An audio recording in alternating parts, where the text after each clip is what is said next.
Farzand baxtli bo'lsin, qanaqa insonlardan uzoq yurish kerak deb o'ylaysiz? Mana shu eng birinchi yolg'onchidan, g'iybatchidan, mana shu narsalar eng yomon xislatlar mana shu insonda-da. Insonda o'zini bilmagan holda kelib ham qoladi, lekin shu narsadan saqlanish kerak.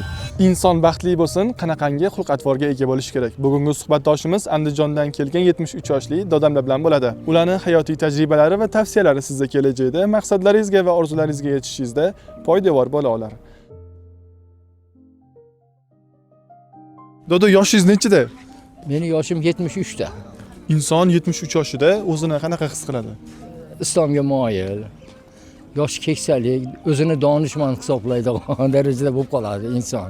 Uyda ham g'usl bilan, tahorat bilan, jon boricha namoz o'qib, mana qilib, farzandlaringizga yaxshi tarbiya berib yursangiz, uzoq umr ko'raverasiz. Bu hayot juda ham mazza yashab, bu dunyo yana qaytib kelmaydi endi bizga endi. U dunyoga tayyorgarlik ko'rib olishimiz kerak-da.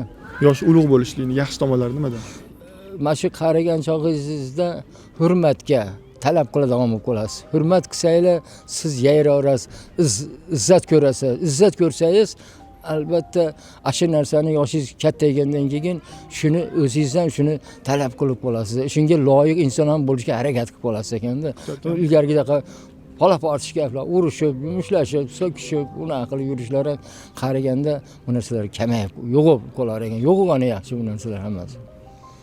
O'sha farzand tarbiyasida nimalarga urg'u qaratish kerak farzandga? Birinchi bo'lib nimani o'rgatish kerak deb o'ylaysiz? Farzandga eng birinchi halollikni o'rgatish kerak. Shu dunyoda qadriga yetadigan qilib tarbiyalash kerak. Inson 73 yoshda ham sog'lom, baquvvat bo'lib yurishi siri nimada doda buni?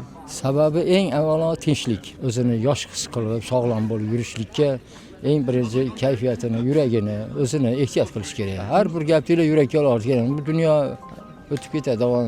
Shuning uchun nihoyatda har bir kunimizdan g'animat foydalanishimiz kerak edi. Hayotingizdagi eng olgan zo'r maslahatingiz kimdan bo'lgan? Bu maslahat eng birinchi ustozdan bo'lgan. Diniy va dunyoviy kitoblarni o'qish kerak, dunyoviy ilm ham kerak, diniy ilm ham kerak. Shuning uchun har ikkalasini bir xilda qilib olib borish kerak. Albatta pok yurish kerak.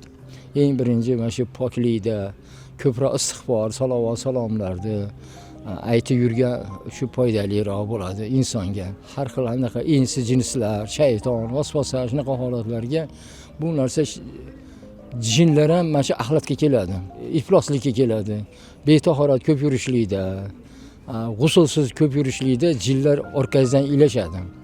Bu sizni kelgan yo'ldan ozodlashga harakat qiladi. Shuning uchun ko'proq pok yurish kerak ko'chada.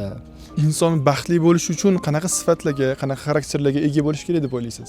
Mehnat qilsangiz, ina rohatini ko'rasiz, baxtli bo'lasiz. Halol mehnat qilib yursangiz, baxtingizni topasiz. Shu 73 yillik bilimlaringiz bilan o'zingizni 20 yoshligingizga qaytib qolsangiz, o'zingizga qanaqa maslahat bergan bo'lardingiz? O'zingiz uchun qanaqa? Biz ham g'animat o'tkazib o'rganmiz shu davrlarda. Shu ustozlardan foydalanib qolma, tirikchilik deb, g'am, o'yin, kulgi, yosh bo'lganmiz endi. Bozorda go'sht sotuvchi qassob bo'lishliganman. 3-4 so'm pulga qiziqib, shu haligi ilmni shu paytdagi kunda g'animat bilmaganmizda ustozni mahkam ushlashimiz kerak edi. Shu vaqtda shu paytlarda o'tkazib o'rganmiz. Hunarmand bo'ldik. Biz oilamiz hunarmandligiz. Shuning uchun hunar bilan yashab umrimiz o'tyapti. Bola-chaqali bo'ldik. Vaqtingiz o'tib ketar ekan, yoshlikda bilim olish kerak ekan degan maslahatni berdingiz. Insonga bunaqa dunyoqarash kelishi bu tajriba orqasidan keladimi yoki yoshi ulg'ayishi orqasidan keladimi? Albatta, boshingizni duolga urguncha kutib turmasligingiz kerak edi, harakat qilish kerak edi. Oldindan harakat qilib, shunga mehnat qilsangiz, albatta ilmga ham, baxtga ham ega bo'lasiz. O'zingizdan yosh bo'lgan insonlarga bitta maslahat bera olasizmi? Yoshlarga mana shu hamma gaplarim o'zi hammasi ham yoshlar bor. Yoshlar mana shu gaplarni kerakini olib, o'zini qobiliyatiga qarab, meni nasihatlarimni imkon boricha olish kerak. Olsa o'zlariga foyda bo'ladi yoshlarimiz endi. Kelajak shularniki-da endi, hayot shularniki endi. Biz endi yana qancha bor Alloh biladi umrimizni. Farzand baxtli bo'lsin, qanaqa insonlardan uzoq yurish kerak deb o'ylaysiz? Mana shu eng birinchi yolg'onchidan, g'iybatchidan, mana shu narsalar eng yomon xislatlar mana shu insonda-da. Bu narsalar insonda o'zini bilmagan holda kelib ham qoladi, lekin shu narsadan saqlanish kerak. Shu narsalarda g'iybat, mana shu narsalar odamga gunoh olib keladi mana shu narsalar hammasi. Yurtni ham buzadi. Shuning uchun mana shu narsalarga ehtiyot bo'lish kerak. Do'da, keyin meni o'zimga bitta shaxsiy savolim bor. Farosat qanaqa qilib keladi insonga? Farosat Inson qanaqa farosatli bo'lib qoladi? Farosat tarbiya emas ekan, farosat ta'lim emas ekan. farosat ham o'zini ma'nosini oladi. Farosatli bo'lishlik, farosatga ko'p narsa kiradi. Shu o'zingizni tutib yurishingiz.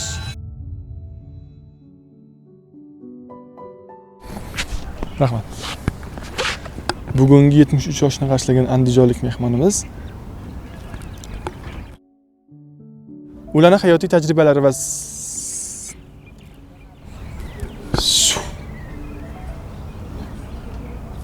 men kelyaptimman. Mayli, to'g'rilaman. Bo'pti. Insonlar uchun shifodirlar va albatta eslatmada har bir fikr yurituvchilar uchun yaxshilik bordir. Agar suhbatimiz foydali bo'lgan bo'lsa, sizlarni keyingi videolarimda kutib qolaman.